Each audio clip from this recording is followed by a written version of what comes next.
Magandang gabi mga boss, mga kamping, mga kabunyog. Salamat po sa mga tumatagdag na subscriber ng mga friend. Ilang araw na lang, kakaalaman na. Diba? Kung sino mga bugok na mauupo sa Senado. No? Kung may matino o ano, whatsoever. Basta yung bunyog ko mga friend, no? Tsaka yung mga titinong kandidato, alam naman, kagaling natin. Alam ka naman, bumoto tayo ng mga bumtarat-tarat dyan. At tsaka mga kung ano-anong wala namang nalalaman. Diba? Pero si Ipe, naipasok na nung Police Asia. Nasa Magic 12 na raw yata. Oo. Ha? Hindi ako magtataka. Baka si Kibulo yung huling-huling ipapasok niyan. Ha? Sana ganito, gineguess ni Attorney Libayan, si Yusek Claire Castro, kagaya ni attorney nito si Idol Christian Esguera, parati niyang nagigess si Attorney Claire o si Yusek Claire Castro. Attorney Claire Castro sinagot si Sara Duterte. Meron ito 20,000 views. Recap lang po ito ni Idol Christian Esguera. Pakinggan natin. Marito, Attorney Claire, dito sa sinabi ni Vice President Sara Duterte na itong kasong ito laban sa kanyang kuya, may pakana si BBM. Okay. Mamaya magbibigay tayo reaksyon kay Attorney Claire Castro, ha. Okay, ulit natin Attorney Claire tayo dito Okay. Okay, sa akin, di ba? Unang-una, Ang ganda sana kung ganito kayo ni Yusek Claire, Attorney Libayan. Ganda sana, di ba? Si malupit din. Attorney Libayan, si Idol Christian Esguera. Malupit din ng magkomentaryo to. Akala mo, pagpangit din ang ginagawa ni Bongbong, bibirahin din ito. Kaya lang, hindi siya Duterte, hindi siya Bongbong. Diba? Pero mas siya sa Duterte, mas nakadiin siya sa mga pinagagawa ng mga Duterte. Idol. Itong si Attorney Libayan ito Tuloy. ginawa ito walang denial. Itong si Congressman Pulong. Sinabi pa niya, kung di ako nagkakamali, nakita niyo na yung video, bahala na kayo kung iboboto pa siya, parang something to that effect. So wala siyang pag-deny, no? At wala siyang dininay. Parang bahala kayo kung boboto nyo ako, basta nakita nyo na yung video. Boto nyo ako, di swerte nyo. Parang gano'n Tuloy. Nakakatawa si Attorney Claire. Na ginawa niya. Ang sabi lang niya, matagal na yan. So nakita niyo na yung video, so bahala na kayo. Diba? Parang ganun. At ang nakakataka kasi, Christian, nagsalita si VP Sara nang hindi pa niya kinakausap yung kapatid niya patungkol dyan. Ganun ba? Yes. Hindi pa nag-uusap. Hindi pa sila nag-uusap about this video. And then, sinabi niya na, well, same pattern, kapag may issue patungkol dyan, sa mga katulad niyan, tungkol sa bigas. Sinabi niya 20 pesos na bigas ang issue, magkakaroon na naman ng parang pagganti na may issue na naman sa pamilya Duterte at yun nga yung sa ditong video na lumabas kay Pulong Duterte, kay Congressman. So, nakakataka lang, bakit lahat ng ginagawa nila wala na siyang ibang masabi kundi pamumulitika? Parang hindi na siya gumagamit ng ibang rason. Parang hindi niya na inaaral yung mga... Di ba sabi nga ni Attorney Lorna Capunan mukhang may sayad dyan. Mukhang baliw. Di ba, Attorney Claire? Tuloy. Sitwasyon. Basta automatic sa kanya, yan, laban sa amin, pamumulitika. Yan, laban sa amin, pag-kidnap, pamumulitika. Kasi malakas ako. Sa darating na 2028 na election, malakas ako, kaya namumulitika. So, saan niya ba kinukuha yun? At hindi na siya makapagrason ng maayos at hindi niya sagutin ng diretso yung mga issues. Bakit nga ba? Anong basa ninyo? Bakit parang yan ang kanyang default na sagot? Pamumulitika ng administrasyon.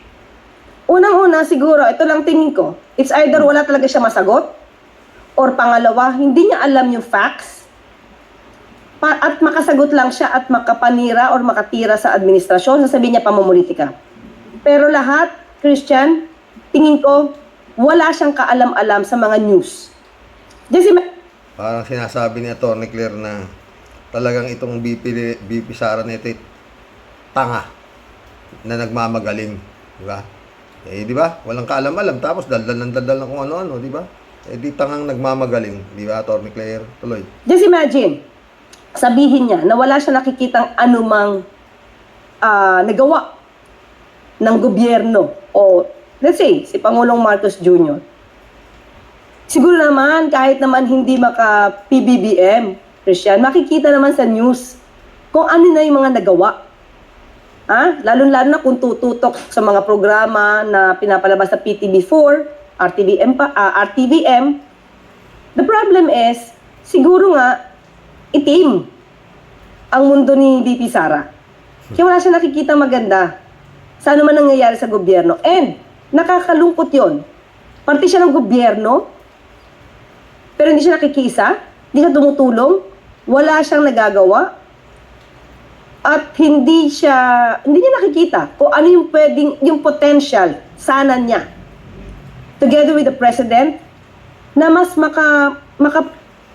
Tanong, Atty. Claire, may potential ba siya? Ha? Yung Sara Duterte, may potential ba? Parang meron, sa confidential fund. Doon malaki ang kanyang potential. bigay ng serbisyo sa taong bayan. So nakakalungkot, ilang taon na siya? Ilang taon na siyang vice presidente. Pero parang wala nangyayari.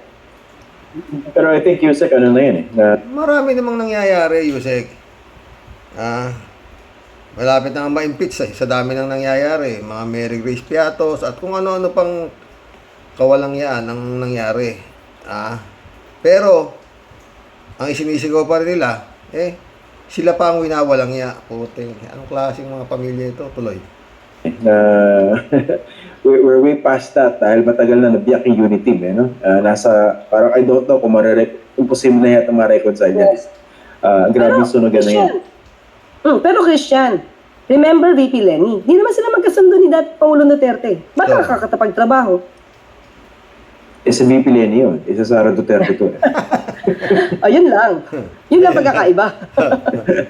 Di ba? Galing ni Idol Christian, banat ni Atty. Claire, Pero si Lenny Robredo saka si Digong, hindi naman sila nagkakasundo. Pero nagtatrabaho si VP Lenny. Bakit nakakapagtrabaho? Sabi ni Idol Christian, Lenny Robredo yun, hindi naman si Sara Duterte yun. Tawa ni Atty. Claire, di ba mga friend? Atty. Libayan, imbitahin mo si Atty. Claire para maganda kwentuhan nyo rin. Ganyan lang, Kanya-kanyang diskarte yan, Oo. Tsaka walang confidential fund. Ito, ang dami. Atty. Libayan, nakita mo naman si Christian Esguerra. May nagsasabi daw sa kanya na baka naiinggit siya. Diniretso ni Christian Esguerra. Kung sa akin ini-offer yan, trabaho na yan, ni Atty. Claire Castro, hindi ko yan tatanggapin. Diretso yun. Tinanong din naman ni Christian Esguerra si Atty. Claire, binoto mo ba si BBM? Hindi.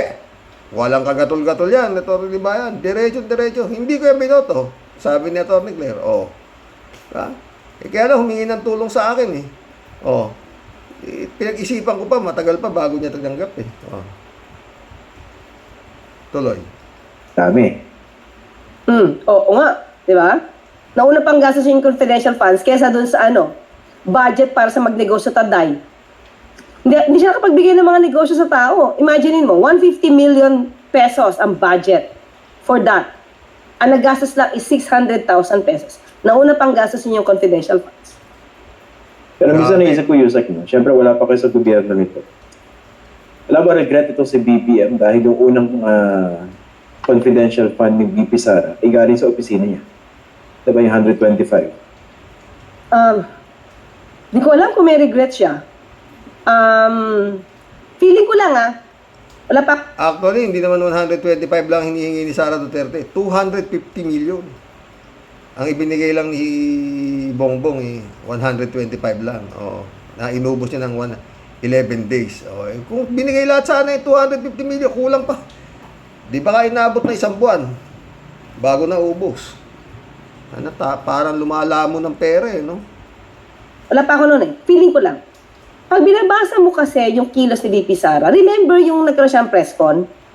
Yung gusto niya na pugutan, cut his head off. Yeah. Parang, remember that? Sa isang graduation. Oo, sa graduation.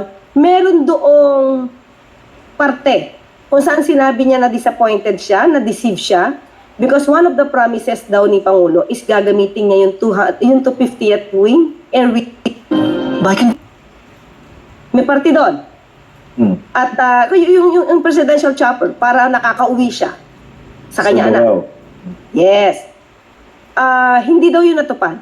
Pero remember, meron siyang isang pinost sa Facebook yata niya yon na nagpapasalamat siya dahil nagagamit niya to dahil para makauwi sa kanyang bahay para sa kanyang mga anak. Diba? Pero nabash kasi yon eh. Kaya hindi na yon na parang naulit o siguro nahinto. But disappointed siya, diniceive siya, kasi ang sabi niya ganito kung mapapanood mo yung video na to, hindi ikaw, we're talking to the president, hindi ikaw ang priority ng chopper na yan. Hindi rin si Lisa. Ako ang priority niyan. Ganon niya sinabi doon sa press con niya.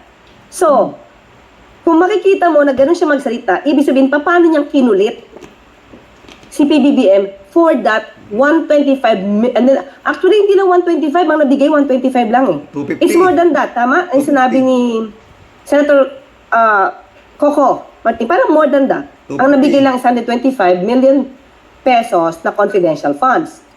At yun ay nire-request niya na as early as September 2020. Parang humihingi lang ng pitya. 250 hinihingi nun eh. Ang ibinigay lang ni Bongbong, 125 o kalahati. Matagal pa nga bago na ibigay, magdi-December na. September pa lang, ngumungoy-ngoy na si Sara na, "Bigyan mo ko ng pera. 250 million. Tuloy. 22. Nabigay lang ng December. Sa tingin ko, kung babasahin mo yung body language ni VP Sara, mukhang kinulit niya na kinulit. Kasi, di ba sabi mismo ng father niya, mahirap kausap si VP Sara, parang kung ano yung gusto niya, dapat makuha niya. Meron siyang ganung salita. Very insistent. Kasi ang inisip ko dyan, syempre wala pa naman kayo sa gobyerno nito. Kung kung hindi naman nabiyak yung unit team, feeling ko tuloy-tuloy lang yung confidential fund na yan. Miski yung mga kongresista binigay lang yan. Tignan niyo yung mga banat ni Idol Christian Walang yan. Direct to the point yan Pero tignan mo yung sagot ni Atty. Claire. Hindi sila nagkakaroon ng Magaling, pares magaling Yan Pwede, baka, hindi natin masabi. Okay. Anyway, balik tayo dito sa dito. Sabi ni Idol Christian kung hindi naman nagkanin, tuloy-tuloy lang ang bigay niyan pwede, baka. Toro Libayan, mag-usap kayo. Okay. Ito sa video ni Pulong, na as far as I know, correct me if I'm wrong, Yusek, wala pang denial on his part, categorically. Kasi inisip ko, kung hindi ikaw yung nasa video, di ba na rin sabihin, hindi ako yan, AI yan, di ba? Invento yan. Wala pa ako nadidirig na ganung denial. Tama ba? Wala siyang denial. Binanggit niya na sa interview. Pero parang, isa sa mga reply niya, after na sinabi niya, bahala na kayo, matagal na yan, napanood niya na yung video, may sinabi siya after that na ipapa-authenticate nila yung video. Pero, kahit di pa-authenticate nila, kung yung taong involved dun sa loob, sa video mismo, nagsasabing totoo yan, mahihirapan na lang silang i-deny. Kasi yung taong involved ay masasabing totoong nangyari yan. Ayun, yun yung tatanong ko sana sa inyo. So, pwedeng depensa na lang nila yun. Paano ba yan? Paano ba nililitigate yung ganyan? Can this be considered as an open shut case dahil meron namang video, tapos merong reklamo? Mga ganyan na CCTV, kailangan i-authenticate kung sino yung kumuha, kung sino yung may-ari ng CCTV. Yun dapat ang magsasalita. But I think, since yung taong involved ay nandoon din, siya mismo, pwede siya magsabing totoong nangyari yan. Ano na natin dyan? Dito sa bigyan na tayo reaction dyan, mga boss, Alam nyo, lahat ng nangyayari, kapalpakan, Gaya si Pulong. Kalahin mong isisisi ni Sara Duterte sa administrasyon ni Marcos na pinupolitika sila. Nakita niyo naman siguro yung yung video. Isasaksakin ni Pulong yung tao inuulo pang ganun yung kasi sinasaksak na ganyan nung puluan, hindi pero talaga sabi ng tao na interview ni Barsage, 2 oras daw siyang binubugbog. Na hindi na naka-video yun, Yun ba naman, isisisi pa sasabihin na may Sara Duterte, pinupolitika. Alam nyo, mga friend. Maski yung hindi malayo, Hindi malayo. Baka, pati yung pag-wake and bake ditong si Kitty Duterte, isisi pa kay Bongbong. Pwede, di ba? Sabi niya, dati hindi naman ako naggaganyan Pero ginawa niya sa tatay ko, kaya ngayon wild na ako. Putang na yan. Kita mo, kumurahin si General, sila yung mga Saan yung daling tayo? Nung hinuhuli yung tatay niya, di ba? Lintik yung magmura, lulutong, namukpok pa yung nanay niya, di ba? Tsaka yung Sara Duterte, itong Kitty, mukhang pares din nung nung Sara mukhang spoiled burat din di ba? Baka mamaya, pati yung, baby pa ako sabi nga nung nanay niya, baby pa raw yun naobligang maging matured. Diba? Sabi niya nung sasalita sila kahapon, napilitang naging matured, baby pa raw yung anak niya, si Kitty. Baka pati yung pag-wake and bake nun, kaya ako nagkaganito. Kasi kinuha mo yung tatay ko, kaya ngayon, sira na yung buhay ko. Hindi malayo yan. Oo. Di ba, sinisisi niya na tinanggalan ako ng ama. Yun Kaya ako yung naging ganito na ngayon. Nasira ang buhay ko. Mga ganon. Ang bagsak na naman, yung administrasyon naman ni Bongbong ang may kasalanan. Mga boss. Hindi mo malayo yan, Hindi mo malayo yan. Kasi lahat na nangyayaring kapalpakan sa mga Duterte, babalikan nila yung administrasyon. Kunyari, palpak. O kaya si Sara Duterte, wala sinasabi kung puro 20 pesos pagkain ng aso, pagkain ng baboy, kung ano pinagsasabi na Kaya sabi ni Atty. Lona Capunan, mukhang may mental disorder na talaga ito si Sara Duterte nito di ba? Matagal naman na. Noong pa kita mo, tinatanong yung honesty. Wala, lahat ng tao, sinungaling, may ikot yung mata, di ba? Hindi pa siya nananalo nun. Ewan ko, binoto Binoto nga ba? Sige. Mag-collab na tayo, mga friend. Meron ho akong ubo Nilagnat pa ako Namimiss ko lang talaga mag-vlog.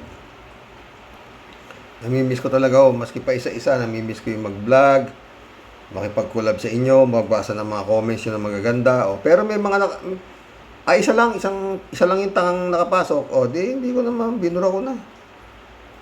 Hindi ako matyaga makipag-usap sa tanga, sinasabi na. Jeff Ramos na, shout out. Kalat ni Bayaw. K54254, nak, shout out. Hello, Tyrox. Basta tatak Duterte, tatak Sayad. May anak na naman isa. K54254. Kalat ni Bayaw.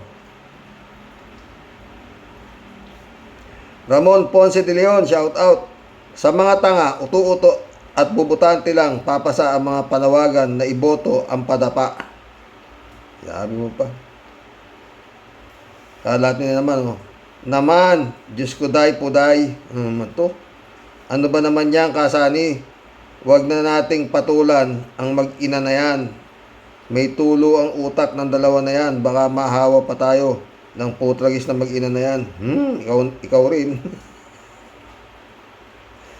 Lahat niyo. Ay, hello Akira. Oy, shout out Akira Milos Hope all is well. Miss you, regards. Kaya nga, saan ka na ba, Akira? Danny Lopez, ano? Matalinong siraulo. Oh, yun nga eh. Elizabeth Iscare, oh.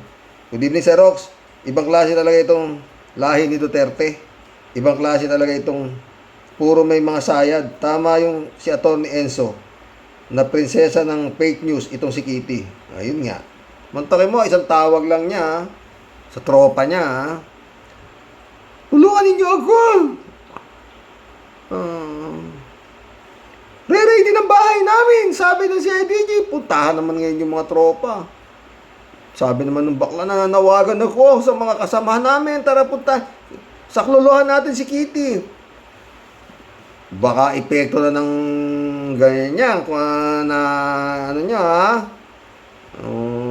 Iba-iba na mga imahinasyon nyo. Tapos isisisi nyo na naman kay Bongbong na kaya ka nasira ang buhay nyo dahil pinadakip ni Bongbong yung tatay nyo. O, di ba? Di malayo yan. At kawawa daw sila at inaapi na ito. At lulusubin daw ang bahay ng mga Duterte. At bakit nila ito gagawin na? Ano ang motibo? May tinatago ba itong mga Duterte? Kaya kailangan daw i-search. Ano ang hinahanap ng mga ito? Kata-kata ka, di ba, Sir Rox? Bakit sila nagpapanik ng ganito? Ganyan talaga yung may kasalanan. Saywar ang tawag dyan, mga friend. Yung mga tirada nila na yung saywar. Di ba? Danny Lopez, desperado na mga yan, boss. Sira na ulo niyan. Tama ka dyan, Danny Lopez. Noel Tenco, shout out. Karoke, dapat ipag-ingay ang pagkasira ulo ni Sara para wala nang bumoto dito kung makakakandidato pa. Hindi na siguro aabot, Noel. Tsura lang, 2028 pa. Yun lang nga. Pag nagtagumpay yung inutusan niya na para patayin si Bongbong.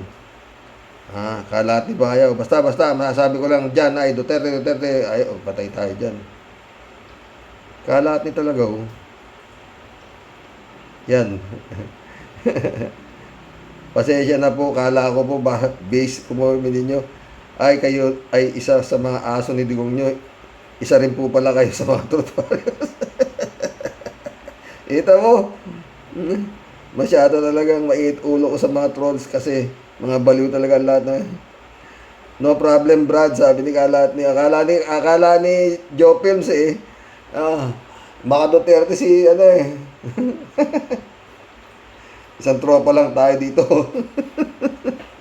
Kala ni Joe Films Maka Duterte si Kalatni. Hindi. Nako, Joe Films. Matagal na kami niyan. Panahon pa ni Kabayo. Yung raw, natatay niya raw si Marcos. Oo, puta. Oy, Comelec! Ang puta, ano ba yan? Gagawa ninyo. Maawa kayo. Itaas nyo naman yung kwalifikasyon nyo, Comelec, sa mga nag-a-apply ng trabaho bilang senador. Puta, sa totoo lang, mapapamura ka Senador, ina-applyan, tatanggapin mo. Walang alam. Sira ulo, tinatanggap nyo, mga baliw. Nakakulong. Tapos, si Digong, ang kaso, crimes against humanity. Mayor, 80 anyos. Anong klaseng, ewan ko puta. Dasal na lang talaga kailangan sa Comelec na to. Wala to. Pag ganito, kawawa Pilipinas. Pag hindi itinaas ang kwalifikasyon ng isang aplikante na public servant. Public servant, paano magsisilbi sige, public servant, paano maging public servant yan? Nakakulong. 80 anyos, Sige nga. Hirap isipin, no? Walang pag-asa. Kaya kung minsan, kung meron lang meron na namang magmamartial law na isang matinong tao, doon na ako. Kesa sa ngayon. Lopez, baka kahit bunganga ni Kitty, hindi na virgin naman to. Kalat ni oo naman. Binurat na ng bunganga ng ungas na yan. Elizabeth Iscare. Tungkol naman sa survey na yan. Saan yan nagsusurvey? Sana sinasabi nila kung saan ito. Yun nga. Ako hindi ako makita ko yung mga mukha ng mga leader ng survey. Puta nga ng mga tuka ako. Kampon yata ng kadiliman to. Paano mo ito mapapaniwalaan kahit isang beses di ako na-survey o tanong naman. Natanong man lang kandidato na yan. Mind conditioning yan, tingin ko dyan. Na kung sakali mang mandaya sila at mataas ang survey ng mga ito, makatotohanan. Yun nga, Alice. Di ba, Sir Rox? Sinabi pa. Kaya survey, dapat dyan, tinatanggal na. Kasi bayaran yan. Kung sino ang nagpapasurvey, siya ang number 1. Totoo yan. Ang problema, ini-interview sila eh.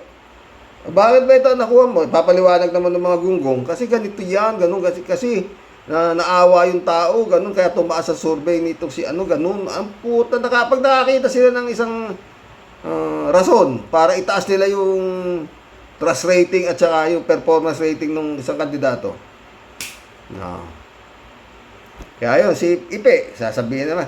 Kasi dadali ng iglesia ni Cristo yan eh. Tsaka yun nga eh, yung mga Duterte, mga ganun eh. Puta, patay. Yung nasasabihin nung ano, yung sa Police Asia. Sa lahat ng mga ikabit dyan, mabuhay kayo, yummy, at ibang klase. Felipe Garrido, shout out. Hindi talaga takot kung hindi takot na hindi lang talaga takot kung hindi takot na takot. Halos ayaw nang lumabas ng bahay. O, tama. Tama ka dyan, Felipe. Kasi nung panahon ni Digong, ba't hindi ka matatakot lumabas ng bahay? Lalo na kung ikaw medyo mahilig kang magpopoporma, napagtripan ka ng pulis, o kaya riding in tandem, binaril ka, hinagisan ka ng 38. Lagyan ka ng konti siyabo ng laban. Putangin na. Wala nang investigasyon dun. Iiyak na lang yung magulang. Hero Baldonado, shout out. Good evening, malayong malayo si Ninoy kay Duterte dahil walang bahid ng bad record si Ninoy. Hindi dapat ikumpara at pati pamilya nakakalungkot dahil pari si Ninoy, pati si Ninoy dinadamay nila. Totoo.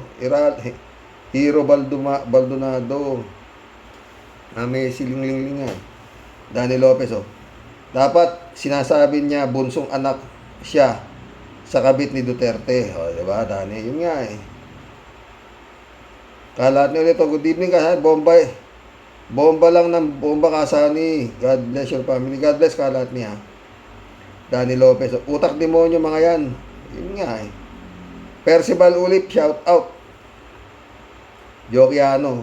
Harox, pag nakagarapon na, pwede nang pabalikin ang halimaw. Oo, talaga.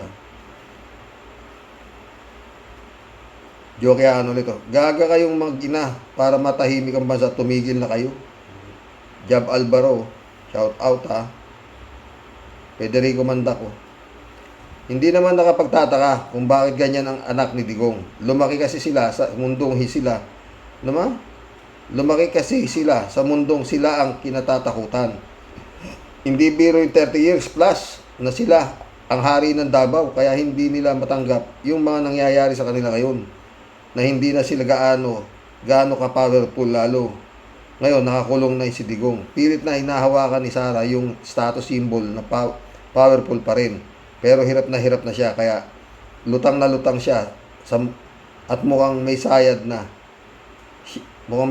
Siya. Kaya ganun mga banat at atake niya sa gobyerno ni PBBM. Tapos itong kapatid pa niya ay iskandalo pa ang dala. Pag ganito ng ganito, baka di na makayanan ni Sara at madagdagan yung peklat niya sa liig na parang may humiwa. Malayo yan, ha? Porping Peña, shout out. Gandang gabi. Mundo Cheng, oh. Hoy, Kitty, ikaw ay anak ka lang sa labas. Huwag kang makisawsaw sa mga kasinungalingan ng mga Duterte. Bakit hindi mo na lang ilagay ang oras mo sa pagre-retoke ng mukha mo at baka may pag-asa ka pang gumanda maski wala na. Baby daw, puro tato. Adik pa baby ko no. Alam na lahat ng mga mga posisyon, di ba? Patay tayo dyan. Nga, pare mundo eh. Baka mamaya, pati pag minalas-malas at nabuntisan ito eh, sabihin, kasalanan na naman ni administrasyon. Rodolfo Ongsiako, shout out. May kasabihan, insanity runs in the blood. Sinabi mo pa, Rodolfo. Ay, salamat, dami mga dumadagdag. Oo, diba? David Ali Mendoza, Karoks, gumagawa lang po ng ingay ang mga Duterte para di sila mawala sa limelight at mapag-usapan pa din. Sana nga lang ay magising na mga kababayan natin na sa katotohanan. Ano bang lights noon sa panahon ni Duterte? Takot ka lumakad sa gabi at baka mapagkabalan ka pang adik at matukhang ka ng di oras. Yun nga yun eh. Ewan ko nga, pagsasabihin itong mga ungas na to, na pwede kang maglakad ka na walang natatakutan, putang. Nagkalat ang riding in tandem. Babarilin ka lang, may premyo na sila. Babatuhan ka ng shabu. Mundo Cheng, Pre, mas marami naman ang hindi bobong mga kababayan natin para makapasok sa Magic 12, yung patay gutom na gustong makikain ng libre na pinaghirapan ng taong bayan. Yan si Ipe, nakapasok lang sa survey sa survey at pagbabatayan naman ang COMELEC para lusot sa pandaraya ni Garcia, at pag nangyari ang pandaraya ni Garcia, lusubin ng COMELEC, patayin si Garcia. Basta mga pre, nakakatakot to itong mga eleksyon na to. Lahat posible mangyari. Mula nung Duterte, lalo nung nangyari kay BP Lenny, di ba? Lumabas ang puta. Gusto ko bago ako bumaba sa pwesto, makakita ako ng malinis na eleksyon. Subukan nyo mandaya, padalang ko kayo ng pulis. Puta ka na ako, tapos na. Tapos na eleksyon. Sumaywar na eh. Hindi pa nag-i-eleksyon eh, mandaraya na yung kalaban niya. Ganun kagaling ang Duterte sa saywar. Mundo ulit oh. Napakarami pa rin mga tanga at bobo sa Pinas. Biro mo sa mga pinaggagawa ni Digong na mga libo-libong pinagpapatay at may trilyon-trilyon na mga pinagnanakaw sa bayan, at ang masakit ay minura pa ating Panginoon pati Santo Papa na hindi naman kaila sa mga sumusuporta kay Digong ay halos mga Katoliko. Bakit tanggap ba ninyo murahin ni Digong ang Diyos natin ngayon?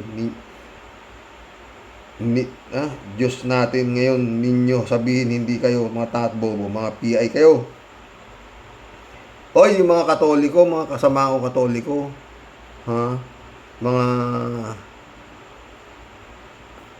puta, maawa kayo. Demonyo ho yung sinusuportahan nyo kung may Katoliko pang nagsisigaw ng Duterte, ha? Mahiya kayo.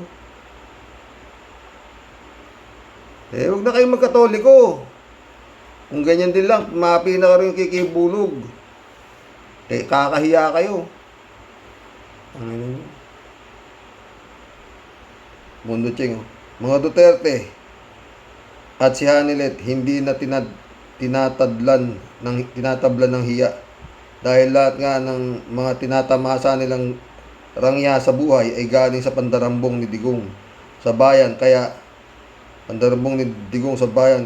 ang masasabi ko lang sa ngayon, mas makapal ka, ikaw ang bida sa bansang ito, mas makapal, mas matibay. Totoo yan, mundo. David Ali Mendoza, Karoks, paro din po tayo ng iniisip. Kapag namatay si BBM, si Sara Jean Potpot ang papalit, at baka lang po bigyan pa ng amnestia yung papatay kay BBM. Sinabi pa siya nga nag-utos nun. Mundo Cheng, pag may tililing, makapal ang mukha, ikaw yun, Sara, absent ka nang tinuro ang meaning ng nakakahiya, kaya walang hiya ka, Sara. Mainit ang ulo ng batang blooming trait. David Ali Mendoza, Karoks, balita ko kay Atty. Enzo at Bad na nilalangaw yung mga rallies na pinupuntahan ni Sara Jean Potpot, kaya palaisipan po talaga yung survey na pinalalabas ng SWS. Mga ano yan eh, tayo hindi marunong mahiya yan, mga walang ya talaga yan, yung mga nagsusurvey niya, sa totoo lang. Raul Villanada, kakapal ng mukha nila. Ako hindi ko na matignan yung mukha eh, lalo yung sa Police Asia, hindi ko matignan.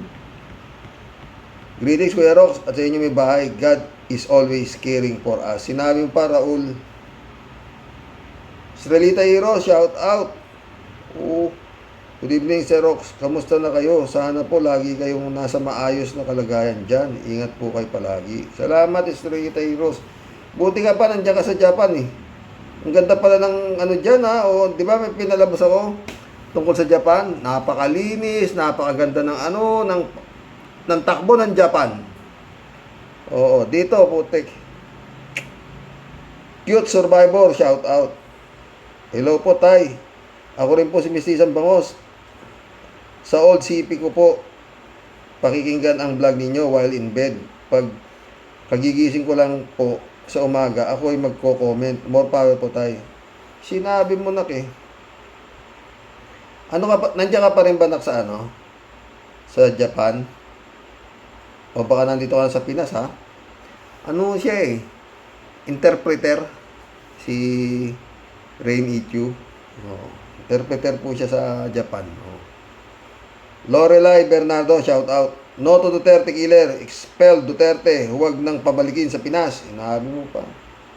Raul Villanado. Mga nalasing na kasi sa kapangyarihan. Wala nang pagkaalam na sila ay magkakamali. Kung si Digong nyo nga ay minura ang Diyos na mismong si Hitler ay hindi nagawa. Totoo yan. Raul Villanado ulit oh. Mga kababayan, panawagan lang. Bumoto ng tama. Isipin ng bayan. Mary Chat, shout out. They are maniac, sex maniac from father to son and daughters. Sara Manyakis. David Ali Mendoza. Karoks, talaga naman pong pulpul ang abogado na yan sa Sergeant Potpot. Ang dapat na trabaho niyan ay magnotaryo na lang sa labas ng munisipyo ng Davao. Puta. Sino magpapanotaryo dyan? Shirley Jaser, shout out. Nananakot lang po si Hanelet. Nanakot pa si Hanelet. Ano Karoks? Kapal ng muka. Wag siyang mag-alala. Hindi natin makakalimutan ang pangalang Digong dahil sa mga biktima ng EJK at sa kanyang iniwang utang. Bad karma nangyari sa inyo. Kuya mo, Kitty, kulungan din ang bagsak. Pati ate mo. Sana magdilang anghel ka, Shirley ka ha.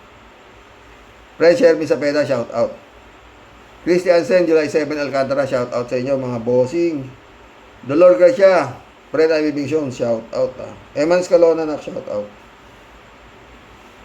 Sabi ni Tia Deli. Sus Mariosep. Kakilakilabot, grabing pagkaputik at mas mabaho pa talaga sa imbornal ang bunga kasuka-suka. Sir Rox. Hoy. Babaeng putik, manong kayong mag-ina lumayas-layas na dyan. Grabe kapal lang mga pagmumukha ninyo, mga leche. Mas masahol pa kayo talaga sa mga hayop, sa asal at pag-ugali. Di nyo na binigyan na talaga ng kahihiyan ng mga Pilipino. Grabe tapang ng mga apog nyo. Sabi Xerox ni Kabit, siya daw dating OFW. Sa lahat ng nag-OFW lang Xerox, pero halos siya ang nagmay-ari ng 7-Eleven sa buong Davao at kung saan-saan pa. Hanip ano po, kung lahat ng nag-OFW naging katulad niya, wala nang papasok magkatulong si Rox. Masasabi ko po talaga si Rox, dito sa mag-inang bakulaw na to. Hoy, mga halimaw, maanungan kayo magsibalik na sa gubat na pinanggalingan ninyo. Mga yawa kayo. May ulo Tia Deli. Di ko talaga alam si Rox kung saan pinakamalalim na imbornal humuhugot po ng kakapalan ng mga pagmumuka ang mga pamilyang pesting yawa na ito. Sila na po talaga ang kakaibang hayop sa pinakahayop ang naging sugo ni Satanas para magwasak po at yurakan ang buhay ng dangal ng ating bansang Pilipinas. Maitatala mo po talaga sa ang pamilyang Duterte sa Guinness Book of Record. Pinakaasal hayop, pinakamakapal ang muka, pinakamanhid, pinakamaiitim ang budi at buto na iniluwal po na kung saan galing na planeta. Pwe, leche, kinam. Bye. Sa totoo lang, Xerox, may Santo Cristo ka man po sa dibdib. Kung itong ganitong klaseng tao makakasalamuha mo sa daan na makita mo, ba talaga lang, Xerox, lintik lang po talaga, walang ganti. Baka mag-aladar na po akong bigla. Sarap pong pagbubuhulin ang mga ginang kuyukot na to. Ipatuka sa ahas, pwe. Mga buwisit, mga leche, dapat talaga sa inyo. Hinuhuli na ng mga taga-mental facilities at doon na kayo ikukulong. Mga pesting yawa, mga salot. Kayo talaga para sa mga Pilipino. Kapal na mga muka, manawagan. Wag na, oy, toy, chupi, layas, kinam. Ulit tiya daily. Inom ka na naman ng lusartan yan, ha? David Ali Mendoza ulit. Karox, kapag napawalang sala si Digong sa ICC, ay talaga pong change topic o mag-iba na tayo ng content. Sama na din po ako sa inyo, gagawa ng content kamukha ni ginagawa ni Pugong Biyahero at yung Daddy Frankie. Oy, nanonood ka talagang ang tibay ng dibdib nila. Kaya, tinatanong ko kung kakayanin ko yun eh. Mura lang kapital doon. Bilyon ang views ng mga yun, mga kalamin. Daddy Frankie. Oo. Na naghahanap ng mga taong matutulungan. Matutulungan, maiko-content. Minsan tumambay doon sa titinda ng balot o may itsura yung chipay. Bima ang balot dyan, nag-aaral ka ba? Anak ng, kayang-kaya ko yan. David Ali Mendoza ka.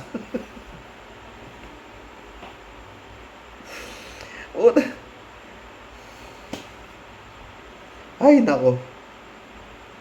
Mga tao, sari-sari, no? Pero yun nga, mga friend.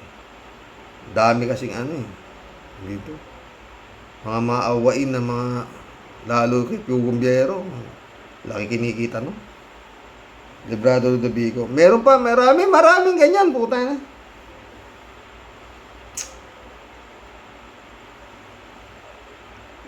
Librado de Bico. Talagang may mga sayad, Karox, ang pamilyang Halimaw. Blessed morning, Karox, and to all warriors watching from Edmonton, Alberta, Canada. God bless po. Stay safe and healthy, sabi niya. God bless, Librado. Michelle Edwin, shout out, friend Mike. Tedo, hindi lang karaoke na merong sayad ang pamilya Duterte. Lahat sila humahawak ng posisyon sa gobyerno. Pero bukod pa sa walang kaambag-ambag sa bayan, mga kriminal at magnanakaw pa. Walang ginawa kundi magpasaway. Peke na nga, nagpapakalat pa ng fake news. Ito namang si Kitikite, umuusbong pa lang, gumagamit na daw ng marijuana at posible pang maging politiko at ibabalik ang ginawa ni Digong nung presidente pa ito. Ganyan sila, Karoke, mga walang silbi. Hindi, Ted, baka yung paggamit ng marijuana niya, sisi pa niya kay Bongbong Dati, di ba gagano, sisira ang buhay ko, kinuha mo yung tatay ko, diba? Gemini Horse, shout out. Fake survey ang Pulse Asia. Ay, Prince Erwin ulit to. Xerox, sabi mo, pasok na sa Pulse Asia survey ang mga patay gutom na di na po makapag-intay na makaupo. Kaya lahat gagawin kahit pamandaya at mag-magic ng mga pinanser dahil kailangan na makaupo lahat ng mga kampi ng mga halimaw para po, Xerox, maisalba ang kaluluwang putik at burak ng kanilang Panginoon na si Sayad Topak Pusit. Tedo, nahalata ako, Karox, mula nang di napasama si Toto Kausing sa mga tumatakbong senador ngayon 2025. Halatang medyo kumambyo sa kalaban. Iba ang kanyang pangatwiran kaysa atin. Tulad na lang ng pambubugbog ni Pulong sa Bugaw. Ang Bugaw daw na si Criston patria ang pwedeng makulong ng habang buhay dahil sa human trafficking. Ang pagbibigay ng babae kay Pulong at sa tropa nito. Bakit di isasama si Pulong sa mga tropa nito sa human trafficking? Siyempre, di naman magdadala ng babae yung bugaw kung walang request si Pulong. Kaya siguro pare-pareho na lang silang involved sa human trafficking. Di kaya Toto Kausing, hindi. Ewan ko ba kay Toto, hindi ko na napapanood masyado na yan eh. Totoo lang. Armando Permil, shout out. Hindi parang may sayad, legit na may sayad ang mga Duterte clan. Yun eh. Ha? Ben Torres, shout out. Kapag nanalong presidente yan, ay diretso bagsak na ang Pilipinas. Totoo.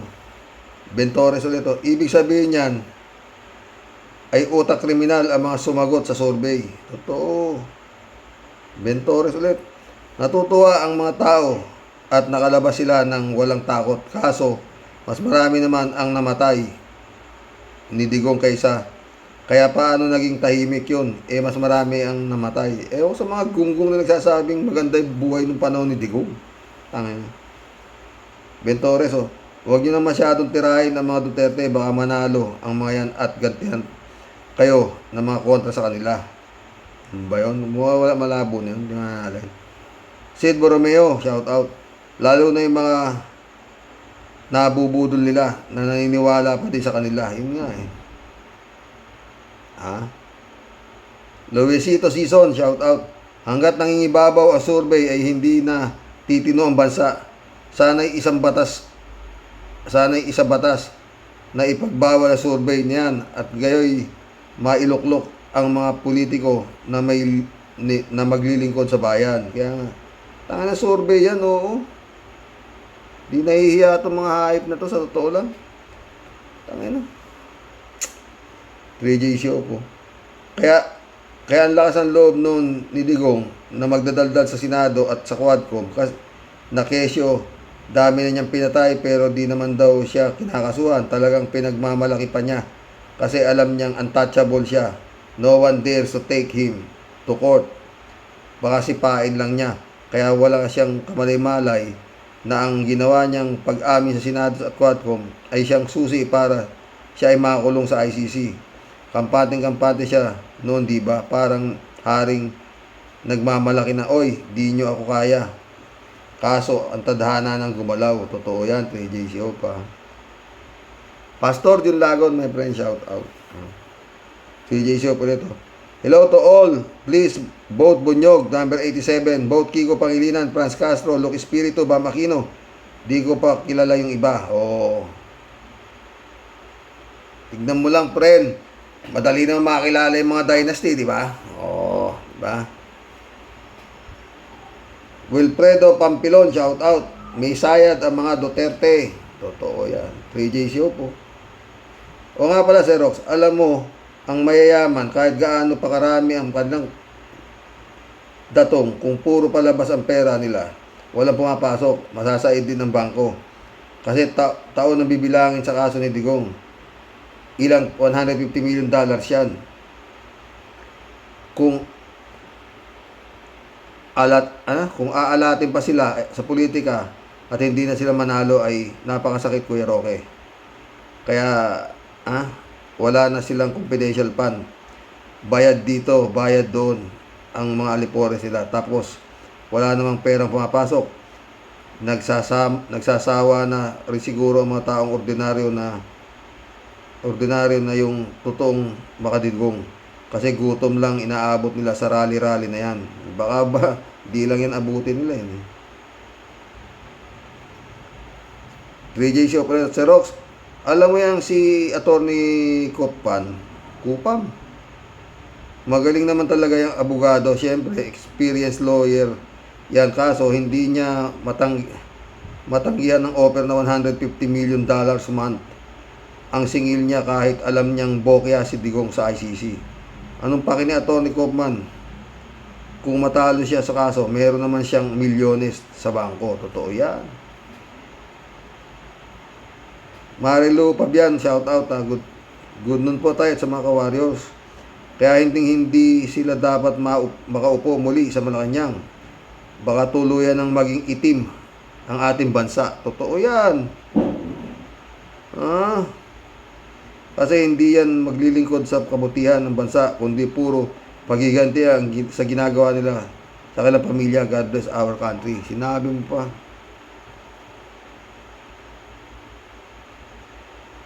J Show ulit, correction Sir Rox. Anong parang may sayad? Meron talaga, obvious ba? Nanlilisik ang mga mata ni Sara nang magbanta kay BBM, FL, Speaker Romualdez.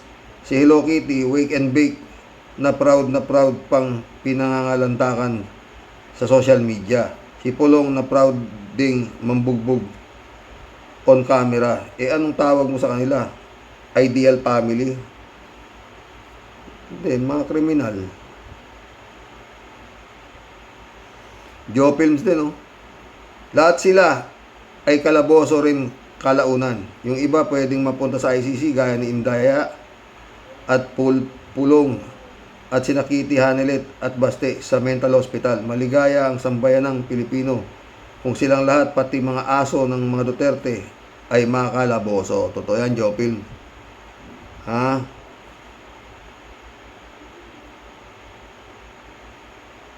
Eleonisa Guanco, shout out.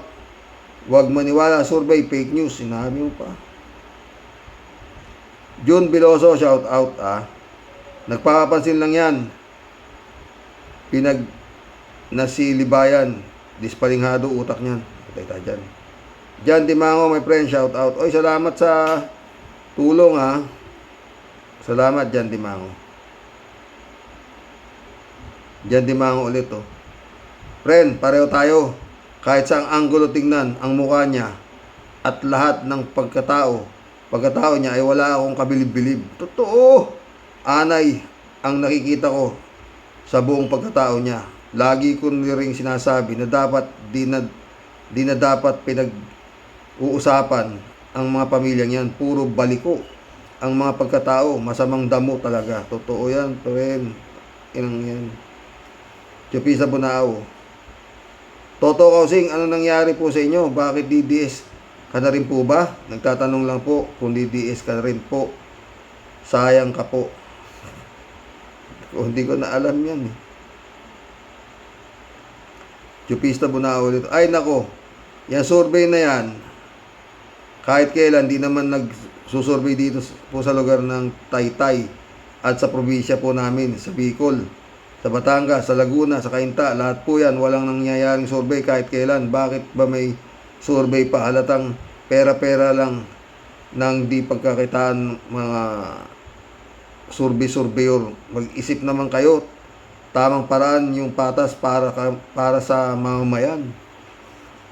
Tayo mga gago nga, 2,400 o 1,500 respondent. Putang na, tapos magdideklara sila ng 61% na survey na ganito. Putang na kayo. Walang ya kayo. Napakain nyo sa pamilya nyo, mga ganyang klase. Hindi kayo nahiya. Tayo mo 2,400 respondent, tapos idideklara ninyo, si Bongoy ka, number 1, 61%. Out of 2,400 na sinurbay nyo. Tangina. Klaseng katangahan yan. Ewan ko. No? Tapos kasi naawa kay Digong kaya pumasok na to si Ipe. Kasi bobot, anong utangin na, hirap na utak. Chupista Bunao, good morning po kuya, sa loving wife mo po at sa mga kawaros. Naku po,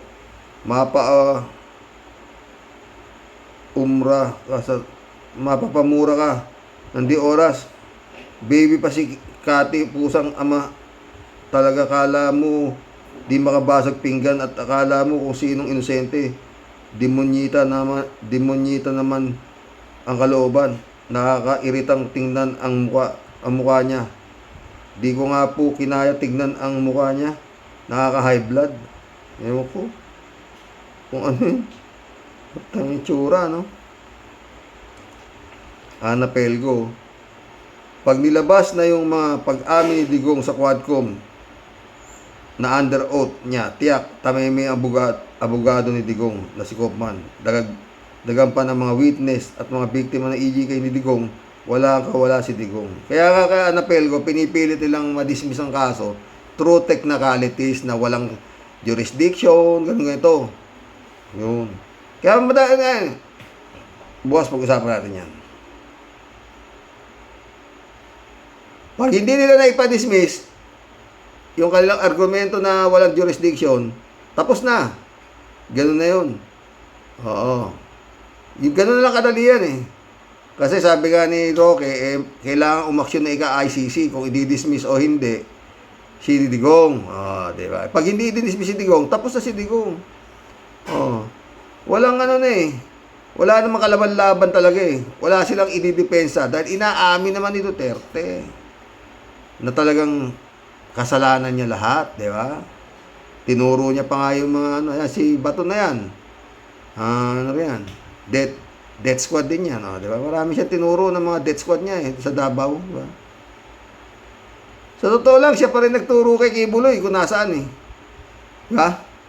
Tinatanong siya, dyan lang yan si Kibuloy sa Tamayong, di naman nalayo yan. Kaya sinirade yung si Digong din nagturo doon. Anapelgo, halatang takot sila. Digong kaya gusto nila na di na umabot sa September yung hearing. Ramdam niya na nakaabang na ang mga libo-libo niyang biktima sa Peking War on Drugs. Totoo. Lucina Villamor, shout out. Kahit abogado ka, pag pumanig ka sa kampo ng DDS, magiging ob-ob ka. Walang duda. Wanting more for views kasi mga DDS kahit mag-fake news, magmura, palakpakan at maniniwala, mahina ang utak, imbornal. Anapelgo ulit Hindi maglalabas ng arrest warrant ang ICC kung pauuwiin lang agad si Digong. Yun nga, ICC hindi yan ordinaryong korte na basta-basta na lang pakakawalan si Digong. Crime against humanity ang kaso ni Digong. Kaya nga doon nagsampa ng kaso ang mga biktima kasi Digong ang hari dito. Yun nga. Ako sino mga pinapaasa nila na itong mga tanga na makakaulabas pa. Anapelgo, Atty. Libayan, puro kwento lang yan. Mas maliwanag ang magpaliwanag si Atty. Enzo kaysa kay Libayan. Di ba? Jose Viva, shout out. Sa totoo lang, sir, dapat makontrol na ang kanilang hereditary traits at bisectomize para wag nang kumalat ang lahing hindi kanais-nais na pag-ugali tulad niyan. Totoo. Rodelia Alpilor, ay Diyos ko po, parang awa nyo na po, wag na pong manalo mga alipore si Digong nyo. Ingat po Sir Rox and God bless us all. God bless Rodelia.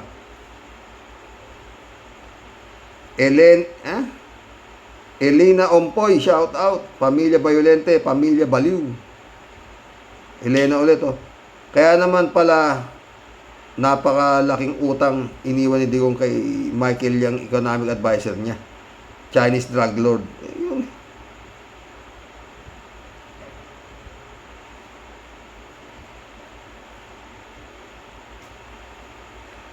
Lucena Villamor ulit Correct kayo dyan. May mga sayad. Kung anong puno, yun bunga. Saan pa ba magmamana? Diba, Lucena Villamor. Mistisang Bangos Si Kiti-Kiti rin, ang daming skandal. Marami siyang selfie na nude pictures. Nude pictures niya na kumakalat sa social. Meron ba? Mistisang Bangos? At nakadroga. Gawa ba yun ng matinong tao? Tapos balak niyang pumasok sa politics. No way sa mga Duterte. Pagkat ang mga Duterte ay mga salot ng lipunan na dapat mawala. More power po tayo. 2 account ko nakasubscribe pang parami ng subscriber nyo. Thank you. Istisang Bangos ulit I just got up in bed tayo. Obvious naman na may sayad ang mga Duterte. Mula sa puno hanggang sa bunga. Walang matinong tao na ginagawang hobby ang pagpatay sa mga tao na parang ginagawa lang lamok kung pumatay. Totoo. Sa mga speech si Digong, palaging lumalabas sa bibig niya ang pagpatay. Ang masama pa nun, tinatawanan lang ng mga supporter niya, kinukonsinti ng nasa paligid niya ang mga ginagawa niya, gaya lalong lumalakas ang loob niyang gumawa ng masama. More power po tayo. Ingat ka dyan. Rebecca Tigyo, hindi lang po sayad, tililing totoo po ng mga pamilyang yan ay may dispalinghado, mga bayolente at tunay na masamang tao, di ba? Romulo Bumatay, shout out. Si Raulo na mandurugas pa, mga sindikato sila, mga Duterte.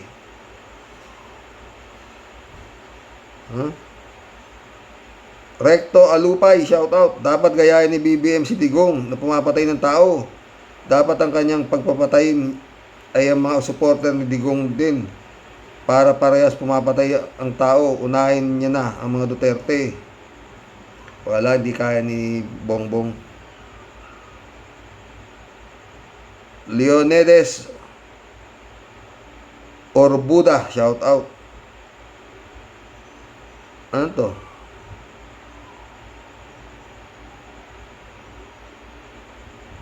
Tumuntol po, Atty. Lorna Kapunan, na si Sara Duterte is certified baliw.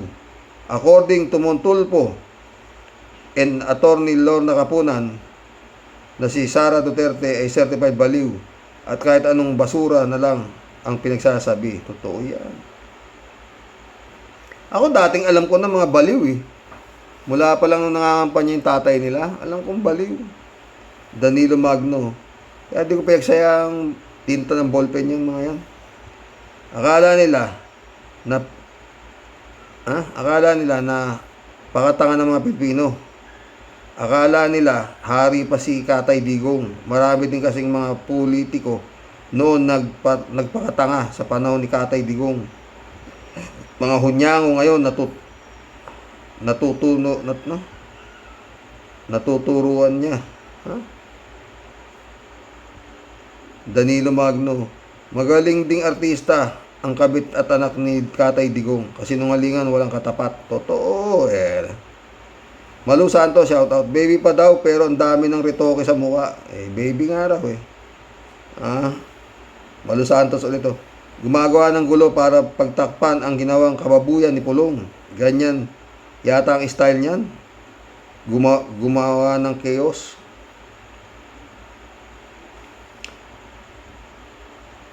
I'm Lorena Purig, shout out. Lahat po talaga sila ay may mga sayad, mga baliw. Oy, mission accomplished mga friend, no? Inabot tayo 1 oras, no? Malamang yan, mga friend, Pag yung mga nangyayari kay Kitty, na sisira na yung buhay niya, nagwe-wake and bake, at party, mga ganyan, sasabihin na naman yan, kasalanan ni Bongbong ito. Kasi, pinakulong niya yung tatay ko. Di ba? Magandang gabi po mga boss. God bless. Hanggang bukas po muli. Tama-tama, matutulog na po si Mister, sa totoo lang. Bunyog po, huwag niyo kalimutan. At yung mga matitinong senador, maski na dadaan sa butas ng karayom, doon na tayo. Good night. God bless po.